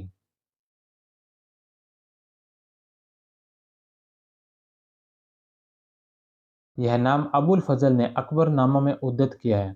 दीन पन्हा का इस ग्रंथ में विवरण मिलता है। उपाधि अमीर ए अख्तूर हुमायूं द्वारा प्रदत्त। जोहर तजाकिरात उल वाक़िआत हुमायूं की मृत्यु के बाद लिखा। जौहर हुमायूं का रसोइया था और लगभग 20 वर्ष तक इस पद पर रहा। हुमायूं को जौहर आफ्ताबंदी पर पूर्ण विश्वास था, इसलिए अत्यंत गोपनीय मुद्दों की चर्चा के समय भी वह मौजूद रहता था। इस कारण हुमायूं के संबंध में उसका विवरण अत्यंत अविश्वसनीय है। हुमायूं के राज्यकाल का सबसे विस्तृत विवरण मिलता है। गुलबदन बेगम, इसने हुमायूंनामा की रचना की। बाबर की मृत्यु के समय गुलबदन बेगम की आयु 8 वर्ष थी। हुमायूं जब कन्नौज या बिलग्राम के युद्ध में पराजित होने के बाद काबुल में रही। 1557 तक भारत लौटी। 1575 में मक्का गई हज शिष्टमंडल का नेतृत्व गुलबदन बेगम ने किया था। अकबर ने अपनी भुआ गुलबदन बेगम के प्रति अकबर के दिल में इतना सम्मान था कि उसके जनाजे को अकबर ने कंधा दिया था। यह मुगल काल में रचित प्रथम गैर सरकारी पुस्तक थी। लेनपुल ने लिखा है कि हुमायूं का अर्थ होता है भाग्यवान, परंतु वह दुर्भाग्यशाली व्यक्ति था। वह जीवन भर ठोकर खाता रहा और ठोकर खाकर ही उसकी मृत्यु हुई। हुमायूं ने दिल्ली में दीनपन्हा नामक नगर बसाया तथा इसमें शेरमंडल नामक पुस्तकालय बनवाया। हुमायूं की मृत्यु को 17 दिन तक गुप्त रखा गया था। इस दौरान हुमायूं के हमशक्ल मुल्ला बेगसी को सिंहासन पर बिठाया गया। हुमायूं ने दिल्ली में हरम औरतों के लिए मीना बाजार शुरू किया था। खगोल शास्त्री मुल्ला चांद हुमायूं तथा अकबर के दरबार में रहता था। तो ये था हुमायूं मुगल काल के प्रमुख स्टार्टिंग दो शासन शासक बाबर और हुमायूं के बारे में पढ़ा। हुमायूं के समय ही सूर्यवंश की स्थापना की गई थी, शेरशाह सूरी के बारे में। तो अब हम पढ़ेंगे सूर्यवंश को। सूर्यवंश जिसका शासन रहा था 1540 से 1555 ईस्वी तक। इसके पश्चात पुनः मुगल साम्राज्य शुरू होता है अकबर के काल में। अकबर के समय में हुमायूँ हुमायूँ के द्वारा शुरू किया जाता है, लेकिन हुमायूँ की कुछ ही महीनों बाद मृत्यु हो जाती है और फिर महत्वपूर्ण सम्राट आता है अकबर। तो सूर्यवंश के बाद हम पढ़ेंगे अकबर को, अब पढ़ते हैं सूर्यवंश को। द्वितीय अफ़गान साम्राज्य। शेरशाह सूरी 1540 से 45 ईस्वी। शेरशाह सूरी का जन्म 1472 में बेजवाड़ा, होशियारपुर, पंजाब में हुआ। डॉक्टर कानूनगो के अनुसार 1486 में नारनौल में हुआ था। शेरशाह सूरी का मूल नाम फरीद खां था। इनके पिता का नाम पिता का नाम हसन खां, उपाधि शेर खां, हजरत ए आला व सुल्तान उल आला व सुल्तान उल अदल थी। राज्याभिषेक 10 जून 1540 को आगरा में 68 साल की उम्र में। जब सुल्तान इब्राहिम लोदी ने अफगानों को भारत में आने का निमंत्रण दिया था, तो उसी समय शेरशाह के पूर्वज अफगानिस्तान से भारत आए। शेरशाह का पिता हसन खां जौनपुर के सूबेदार जमाल खां के अधीन जागीरदार था। सहसराम, ख्वासपुर व टोडा परगने का हसन खां व फरीद के बीच मनमुटाव था, जिसे जमाल खां ने समझौता करके दूर करवाया। शेरशाह की प्रारंभिक शिक्षा जौनपुर में हुई थी। फरीद ने 1497 से 1518 तक 21 वर्ष तक अपने पिता की जागीर सहसराम और ख्वासपुर शाहाबाद की देखभाल की। फरीद 1520 ईस्वी को आगरा में इब्राहिम लोदी के समक्ष उपस्थित होकर अपने पिता की जागीर उसे देने की प्रार्थना की, जिसे इब्राहिम लोदी ने अस्वीकार कर दिया तथा कहा कि जो व्यक्ति अपने पिता की बुराई करता है वह अच्छा नहीं होता। फरीद को एक शेर मारने के कारण दक्षिणी बिहार के सूबेदार बहार खान लोहानी ने शेर खां की उपाधि दी तथा अपने पुत्र जलालुद्दीन का संरक्षक नियुक्त किया। शेर खां अपनी पैतृक जागीर प्राप्त करने के लिए बाबर की सेवा में चला गया तथा 1528 में चंदेरी के युद्ध में मुगलों की ओर से लड़ा। उसी समय उसने कहा था कि भाग्य ने मेरी सहायता की तो मैं सरलता से मुगलों को एक दिन भारत से निकाल दूंगा। बाबर उसकी बुद्धिमत्ता और प्रतिभा से आशंकित रहता था। उसने अपने मंत्रियों को उस पर नजर रखने की सलाह दी थी। यहाँ से भागकर शेर का पुनः बहार खान लोहानी मोहम्मद शाह के संरक्षण में चला गया। इसी बीच 1528 में मोहम्मद शाह की मृत्यु हो गई। उसकी विधवा पत्नी दूदू बीबी ने शेर खां को अपने पुत्र जलाल खां का संरक्षक नियुक्त किया। 1529 में घाघरा का युद्ध हुआ, जिसमें अफगानों को पराजय का सामना करना पड़ा। वह महमूद लोदी रणक्षेत्र से भाग गया। शेर खां ने बाबर की अधीनता स्वीकार कर ली तो जलाल खां को दक्षिणी बिहार का शासक तथा शेर खां को उसका सहायक स्वीकार कर लिया।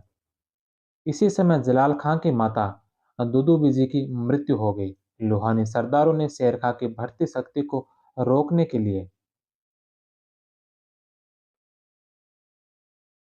के लिए बंगाल के शासक नुसरत शाह से सहायता मांगी, किंतु 1529 में शेर खां ने उसको परास्त कर दिया। लोहानी सरदार जलाल खां को लेकर बंगाल भाग गए। जलाल खां के भाग जाने पर शेर खां ने हजरत ए आला की उपाधि धारण की और दक्षिणी बिहार का वास्तविक स्वामी बन बैठा। 1530 ईस्वी में चुनार के किलेदार ताज खां की विधवा मालिका से विवाह कर चुनार ने शक्तिशाली किले पर अधिकार कर लिया। 1532 ईस्वी में दोहरिया के युद्ध में शेर खां बाबर के विरुद्ध महमूद लोदी के साथ रहा। अफगानों की पराजय हुई। इसके बाद अफगानों का नेतृत्व शेर खां के हाथों में आ गया। सूरजगढ़ का युद्ध 1534 ईस्वी में बंगाल के शासक महमूद शाह व शेर खां के बीच हुआ। शेर खां इस युद्ध में विजयी रहा। महमूद शाह को पराजित कर 13 लाख दिनार देने पड़े। 1537 ईस्वी में शेर खां ने बंगाल पर आक्रमण किया तो बंगाल का शासक महमूद शाह भागकर हुमायूं के पास चला गया। बंगाल में स्थित तोल्यागढ़ी को बंगाल की कुंजी कहा जाता है। तोसा का युद्ध 1539 और बिलग्राम का युद्ध 1540 में शेर खां ने हुमायूं को पराजित कर 1540 में उत्तरी भारत में द्वितीय अफगान साम्राज्य की स्थापना की। तोसा युद्ध के पश्चात शेर खां ने सुल्तान आदिल या शेर शाह की उपाधि धारण की। 10 जून 1540 ईस्वी को आगरा में अपना राज्याभिषेक करवाया।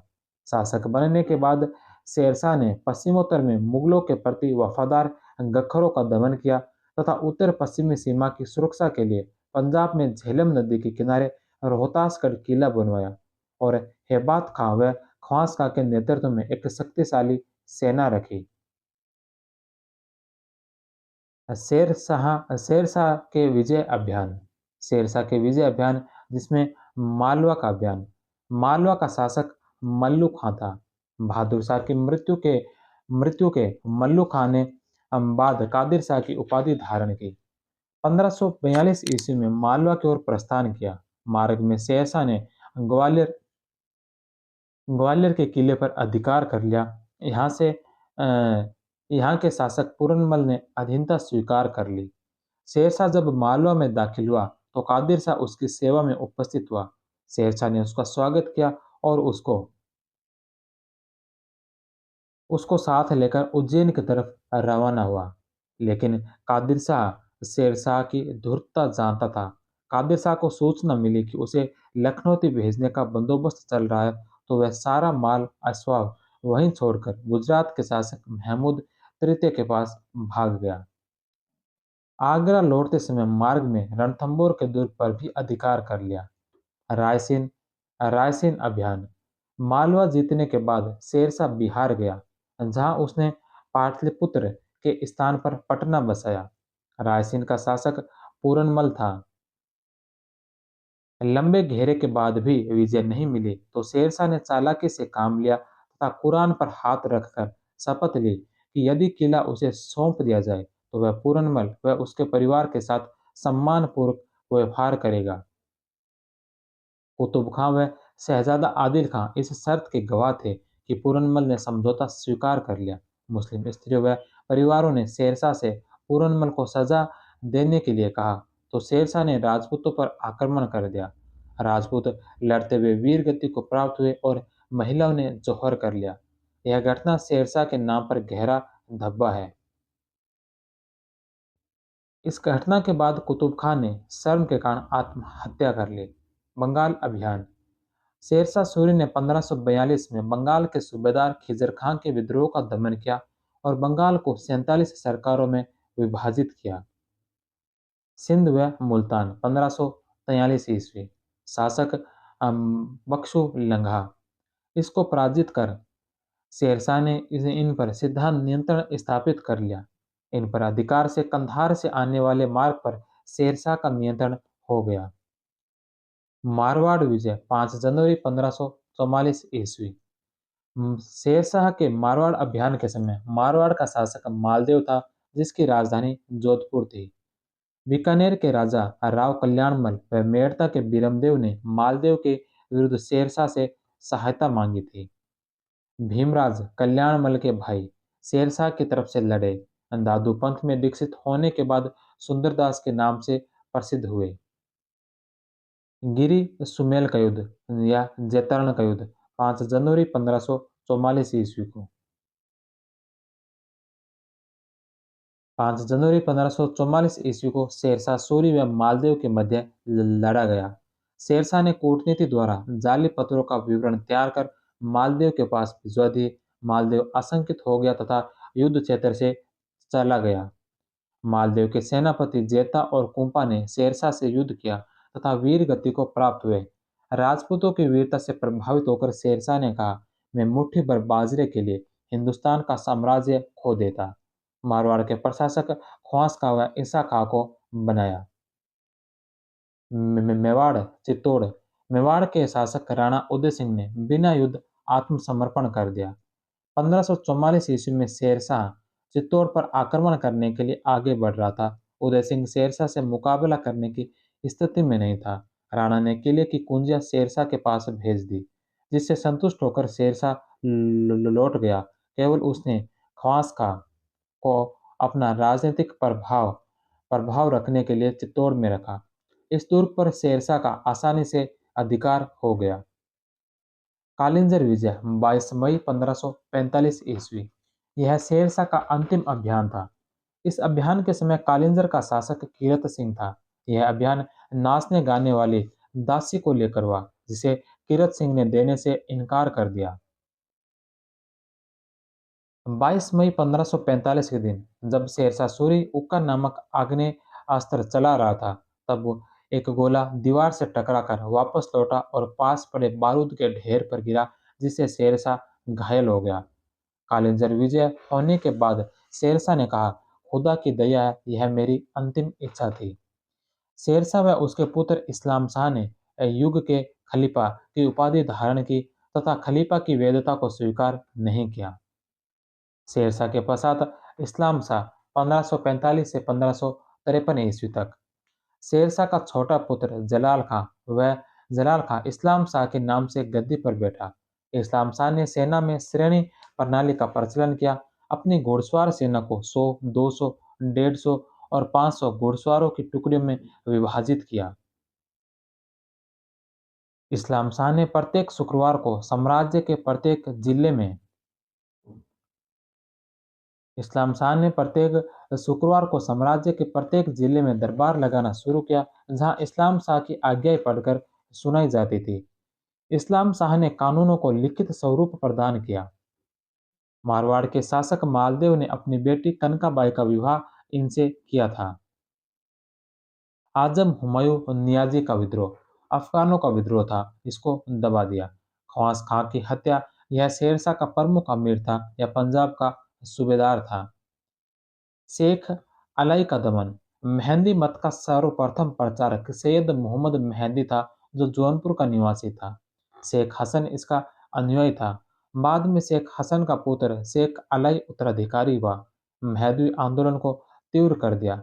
अंत में कोड़े मारकर इसकी हत्या कर दी गई। इस्लाम शाह को सासाराम बिहार में दफनाया गया था 1553 ईस्वी में। इस्लाम शाह की मृत्यु के बाद फिरोज शाह गद्दी पर बैठा, किंतु उसकी हत्या मुबारिज खां ने कर दी। मुबारिज खां मोहम्मद आदिल शाह के नाम से शासक बना। इसने रेवाड़ी के नमक विक्रेता हेमू को अपना वजीर नियुक्त किया। आदिल शाह नृत्य कला में पारंगत था, वह संगीत में भी निपुण था।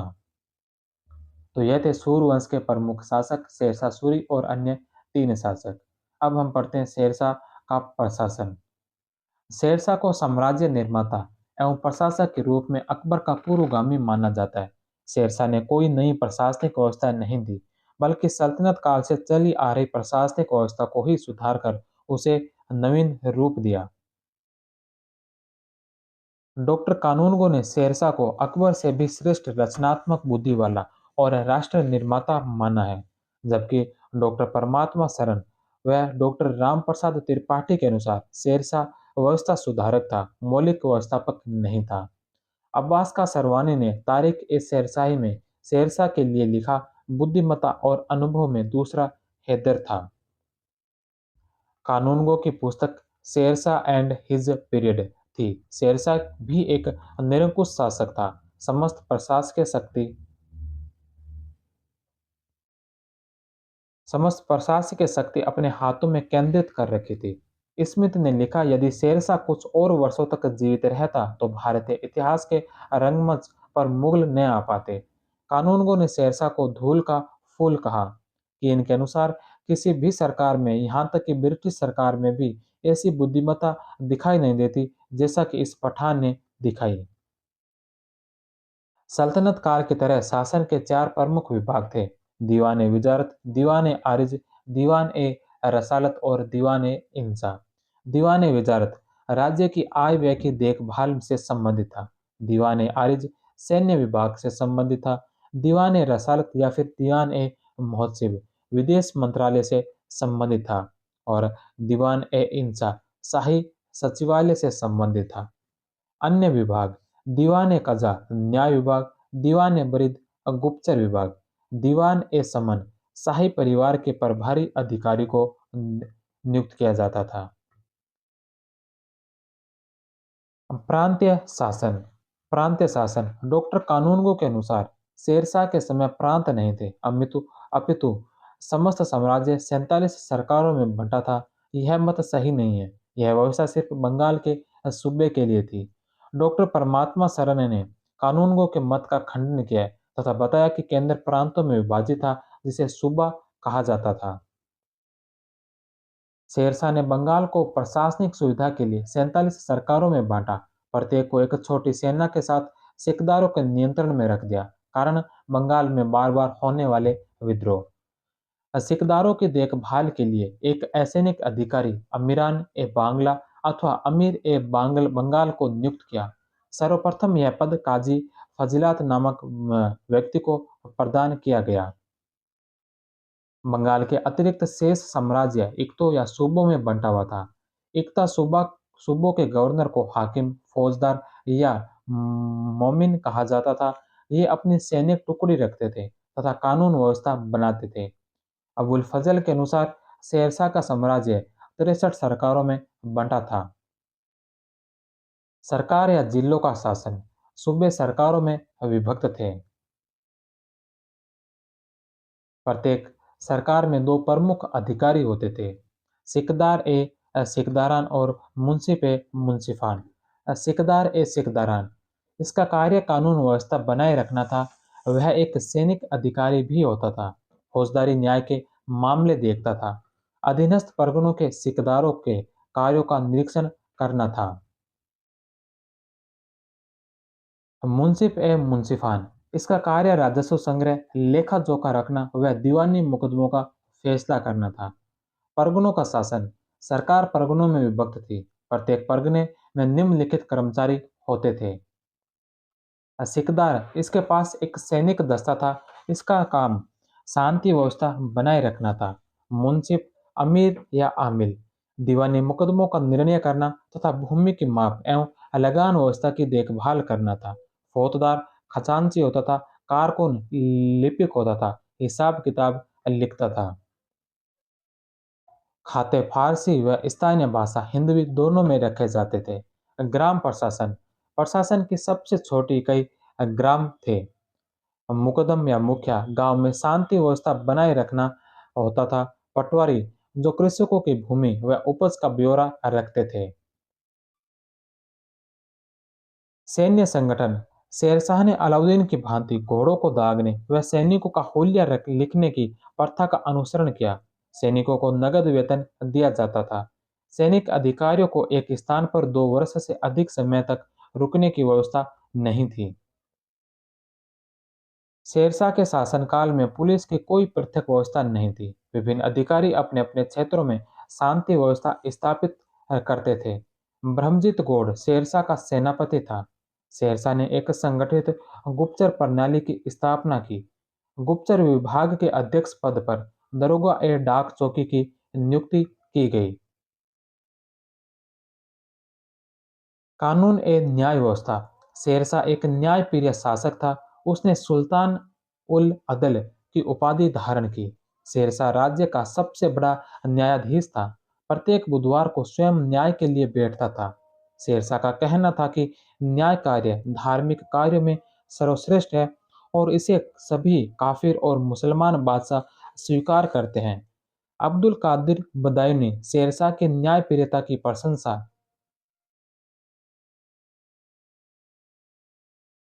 न्यायप्रिय की प्रशंसा करता है। उसका कथन है कि खुदा का शुक्र है कि मैं इस न्यायप्रिय बादशाह के वक्त पैदा हुआ।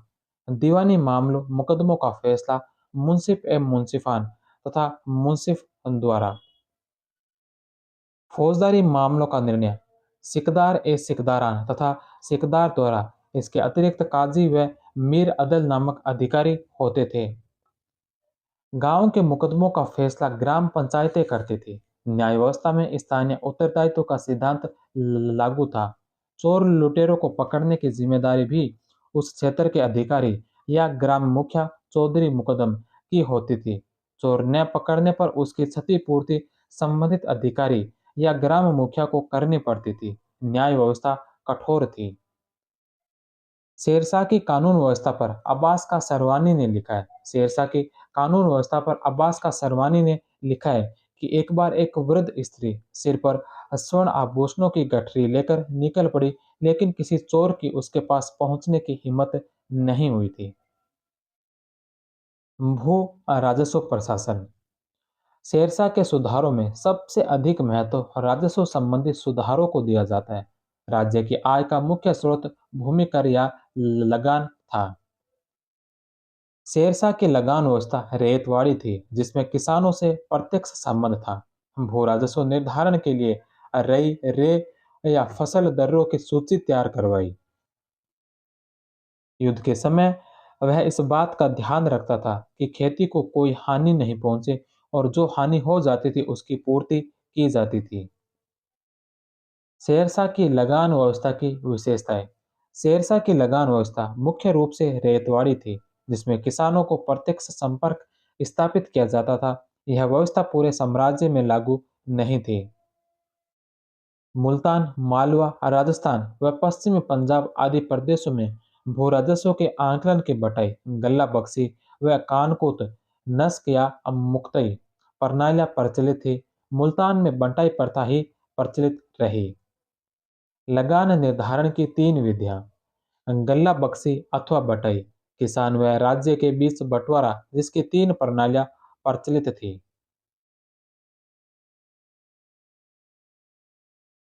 खेत बटाई, लंक बटाई और रास बटाई। इन तीनों विधियों का वर्णन दौलत ए शेरशाही का लेखन हसन खां करता था। नस्क, कनकोत और मुक्तई, खेत को रस्सी या पैरों से नापकर प्रति बीघा पैदावार का अनुमान करके तथा पिछले वर्ष की पैदावार व राजस्व भुगतान का अंदाज लगाकर लगान वसूल किया जाता था। नकदी जब्ती या जमी, इसमें कुल भूमि उत्पादन का एक तिहाई कर के रूप में लिया जाता था। शेरशाह ने भूमि की किस्म तथा फसलों के आधार पर उत्पादन का औसत निकलवाया। किसानों में यह प्रणाली सर्वाधिक लोकप्रिय थी। शेरशाह ने राज्य की समस्त भूमि की माप कराई। इस कार्य के लिए अहमद खां को नियुक्त किया। भूमि मापन के लिए गज ए सिकंदरी 39 अंगुल या 32 इंच का प्रयोग किया। भूमि का मापन बीघा में किया। प्रत्येक बीघा का क्षेत्रफल 3600 वर्ग गज था। मुल्तान, मालवा, राजस्थान व पश्चिमी पंजाब के क्षेत्र भूमि मापन की परिधि से बाहर थे। उपज के आधार पर भूमि को तीन श्रेणियों में बांटा गया: उत्तम, मध्यम और निम्न। भू राजस्व निर्धारण के लिए रई अथवा फसल दरों की सूची तैयार की गई। भूमि की तीन श्रेणियों को की औसत उपज का 1/3 भाग लगान के रूप में लिया जाता था, जबकि मुल्तान से 1/4 भाग लगान के रूप में लिया जाता था। अब भू राजस्व नगद व अनाज दोनों रूप में चुकाया जाता था, परंतु नगद को प्राथमिकता दी जाती थी। शीघ्र नष्ट होने वाली वस्तुओं का लगान नगद में देना पड़ता था। किसानों को फसल के अनुसार वर्ष में 2 बार लगान जमा करने की सुविधा थी। किसानों को सरकार की ओर से पट्टे दिए जाते थे, जिसमें निर्धारित लगान का ब्यौरा होता था। किसान कबूलियत पत्र के द्वारा इन्हें स्वीकार करता था। पट्टा और कबूलियत प्रारंभ कब्बा पट्टा और कबूलियत प्रारंभ करने वाला शेरशाह प्रथम शासक था। पट्टे में भूमि की किस्म और अलग अलग फसलों के लिए लगान दरें होती थी। फिर किसान कबूलियत में मालगुजारी की मांग के अनुसार राशि अदा करने का वादा करता था। भू राजस्व की वसूली मुकदम द्वारा होती थी, परंतु कृषकों को स्वयं जाकर राजकोष में जमा करने की सुविधा प्राप्त थी। भू राजस्व के अतिरिक्त कृषकों से जरिमाना, भूमि सर्वेक्षण शुल्क, जो भू राजस्व का 2/5% तथा महासिलाना कर संग्रह शुल्क, जो भू राजस्व का 5% वसूल किए जाते थे। कृषकों को संपूर्ण राजस्व का 2.5% अतिरिक्त कर अनाज के रूप में देना पड़ता था, जिसका उपयोग विपदाओं के समय किया जाता था। लगान लगाते समय किसानों से सहानुभूतिपूर्ण व्यवहार किया जाए, लेकिन लगान वसूल करते समय कोई नरमी न बरती जाए। कृषकों के विषय में शेरशाह का कथन था: किसान लोग निरीह होते हैं, जिनके हाथ में सत्ता होती है और वह उसी के हो जाते हैं। शरारती लोग अपने खजाने में से कभी पैसा खर्च नहीं करते, अपितु गरीब किसानों से बलपूर्वक धन ले, लेते हैं। किसान अपना लगान अमीर को न देकर सीधे राजकोष में भी जमा करा सकते थे। मालगुजारी निश्चित करते समय नरमी का व्यवहार किया जाता था, किंतु उसको वसूल करते समय कठोरता का बर्ताव किया जाता था। इस विषय में कानूनगो महोदय ने लिखा है कि यदि शेरशाह 10-20 वर्ष और जीवित रहता तो भारतवर्ष से जमींदारों का वर्ग समाप्त हो गया होता। राज्य की आय के अन्य साधन, लावारिस संपत्ति, व्यापारिक कर, टकसाल, नमक कर, अधीनस्थ राजाओं, सरदारों एवं व्यापारियों द्वारा उपहार, युद्ध में लूट का माल व जजिया आदि। शेरशाह ने जमीन के नक्शे तैयार करवाए। भ्रष्टाचार को रोकने के लिए राजस्व अधिकारियों का प्रतिवर्ष या 2 वर्ष बाद स्थानांतरण की प्रथा शुरू की। मुद्रा, शेरशाह ने मिश्रित धातु की मुद्राएं बंद की तथा सोना, चांदी व तांबे की मुद्राएं प्रचलित की। व्यापार और वाणिज्य को बढ़ावा देने के लिए शेरशाह ने चांदी तथा तांबे के समान वजन के सिक्के ढलवाए। शेरशाह ने चांदी का रुपया 178 ग्रैन तथा तांबे का दाम 380 ग्रैन प्रचलित किया। शेरशाह ने सोने के दिनार या अशरफ 167 ग्रैन की भी ढलाई करवाई। एक अशरफ 9 रुपए का होता था। शेरशाह सूरी के सिक्कों पर शेरशाह का नाम अरबी तथा देवनागरी लिपि में अंकित होता था। अशरफ सोने का सिक्का 167 ग्रैन, तांबे के अन्य सिक्के अधोला, पावला, दमड़ी व जीतल नामक तांबे के सिक्के चलाए। जनता का आम सिक्का दाम था। राज्य के कर का अधिकांश भाग दाम में लिया जाता था।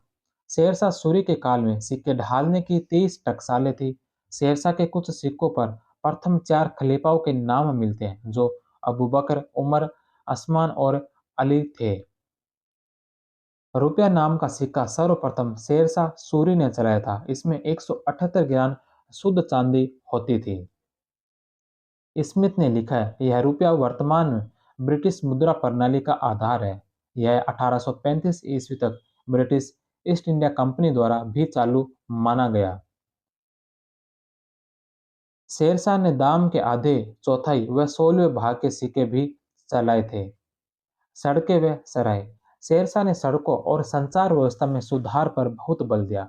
सेना के संचालन को सुगम बनाना व साथ ही व्यापार वाणिज्य को बढ़ावा देना भी इसका उद्देश्य था। शेरशाह द्वारा निर्मित 4 सड़कें बंगाल में सोनारगांव से आगरा, दिल्ली तथा लाहौर होते हुए पंजाब में अटक तक जाती थी। यह सबसे लंबी सड़क थी जो सड़क ए आजम कही जाती थी। यह शेरशाह सूरी मार्ग भी कहा जाता है। British governor general Lord Auckland ने इसे ग्रैंड ट्रंक रोड कहा। आगरा से मांडू होते हुए बुरहानपुर तक और आगरा से जोधपुर होते हुए चित्तौड़गढ़ तक, लाहौर से मुल्तान तक। इन सड़कों के किनारे छायादार छायादार वृक्ष लगवाए। सराय, सरायों की देखभाल हेतु सहना नामक नया पद सृजित किया। शेरशाह ने सड़कों के किनारे प्रत्येक 4 मील की दूरी पर यात्रियों के लिए सरायों का निर्माण करवाया। शेरशाह ने 1700 सरायों का निर्माण करवाया। 1 मील 1.6 किलोमीटर के बराबर। प्रत्येक सराय की देखभाल सिकदार करता था। सराय में हिंदू व मुसलमानों के ठहरने की अलग अलग व्यवस्था थी।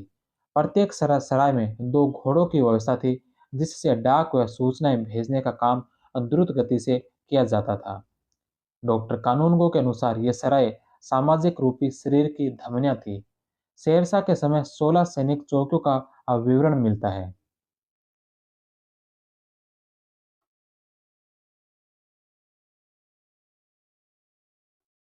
मलिक मोहम्मद जायसी ने शेरशाह के समय पर ही पद्मावत, अखरावट व आखिरी कलाम की रचना की। शेरशाह ने अंधों, वृद्धों, अपाहिजों, विधवाओं तथा विद्वानों के प्रबंध के लिए एक दान विभाग का गठन किया। जगह जगह सरकारी भोजनालय बनवाए। जरूरतमंदों को मुफ्त भोजन दिया जाता था। अब्बास का सरवानी के अनुसार दरिद्र, भिखारी तथा पंगु के लिए शेरशाह ने मुफ्त भोजन की व्यवस्था की। निर्माण कार्य, छठी दिल्ली, शेरशाह ने एक नगर शेरगढ़ या दिल्ली शेरगढ़ की जो मध्यकालीन दिल्ली का छठा नगर का निर्माण करवाया था। इसके परकोटे के अवशेष के रूप में वर्तमान में केवल लाल दरवाजा और खूनी दरवाजा देखने को मिलता है। पाटलिपुत्र को पटना नाम दिया। कनौज में शेर सूर नामक नगर बसाया। शेरगढ़ या दिल्ली शेरशाही नामक नगर की नींव दिल्ली में रखी। किला ए कोहना मस्जिद का निर्माण दिल्ली के पुराने किले के भीतर किया। 1542 ईस्वी में निर्मित। इसमें 5 मेहराबी मुख्य द्वार और एक गुंबद है। इसी परिसर में अष्टभुजी 3 मंजिला मंडप शेर मंडल है। तुगलक कालीन सुंडाकार मेहराब का प्रयोग देखने को मिलता है। सासाराम बिहार में शेरशाह का मकबरा, यह एक झील के बीच स्थित है। मकबरे के चारों ओर मेहराबदार बरामदे बने हैं। गुंबद का शीर्ष कमलाकृति से सुसज्जित है। इसे हिंदू मुस्लिम संस्कृति का समन्वय माना जाता है। यह पिरामिडीय संरचना में निर्मित है। शेरशाह के मकबरे का वास्तुकार अलीवल खान था। डॉक्टर कानूनगो ने शेरशाह के मकबरे के बारे में लिखा है, बाहर से मुस्लिम और अंदर से हिंदू है। कनिंघम ने शेरशाह के मकबरे को ताजमहल से भी सुंदर बताया है। शेरशाह सूरी के बारे में विभिन्न कथन। कीन कीन ने कहा कि किसी भी सरकार ने, यहाँ तक अंग्रेजों तक ने, इतनी बुद्धिमत्ता का परिचय नहीं दिया जितना कि इस पठान ने। Doctor RP. त्रिपाठी, यदि शेरशाह अधिक समय तक जीवित रहता तो संभवतः वह अकबर से महान हो जाता। डॉक्टर जदुनाथ सरकार, शिवाजी और शेरशाह चरित्र और योग्यता की दृष्टि से ही सम्मान न थे, वरन समान परिस्थितियों में ही उनका उनका विकास हुआ है। डॉक्टर आर त्रिपाठी भी इस मत से सहमत है। वह लिखते हैं कि शेरशाह के सबसे निकट आने वाले व्यक्ति तो मराठा राष्ट्र के महान निर्माता शिवाजी का है। अब्दुल कादिर बदायूनी ने मुंतखब उत तारिख में शेरशाह को काफिरों का विनाशक बताया है। व्यापार, शेरशाह ने प्रत्येक प्रांत, जिले व मार्ग में लगने वाली चुंगी को हटाकर केवल 2 चुंगियां लगाई। एक राज्य में व्यापारिक वस्तुओं के प्रवेश करते समय तथा दूसरी उसकी बिक्री के समय। राज्य के अंदर चुंगी के स्थान बंद करने के कारण व्यापार में वृद्धि हुई। शेरशाह ने स्थानीय तथा अन्य अधिकारियों को यात्रियों तथा व्यापारियों का पूरा ख्याल रखने के लिए बाजार भाव पर ही वस्तु खरीद के लिए समझाया तथा यह भी कोई व्यापारी दुर्घटनावश बिना किसी उत्तराधिकार मर जाए तो उसकी संपत्ति के हाथ न लगाए। तो यह था सूर्यवंश और शेरशाह सूरी का शासनकाल और उसका प्रशासन। इसके पश्चात हम पुनः मुगल काल की तरफ बढ़ते हैं। इससे पहले मुगल काल के हमने 2 शासकों के बारे में पढ़ चुके हैं, बाबर और हुमायूं। अब मुगल काल के 4 शासक और हैं जिसको हम इस चैप्टर में पढ़ने वाले हैं, जिसमें अकबर, जहांगीर, शाहजहां और औरंगजेब। तो आज की क्लास को हम यहीं समाप्त करेंगे। कल की क्लास में हम अकबर और जहांगीर के बारे में पढ़ेंगे। तो मिलते हैं कल की क्लास में अकबर के साथ। तब तक आप सभी का बहुत बहुत धन्यवाद। जय हिंद, वंदे मातरम।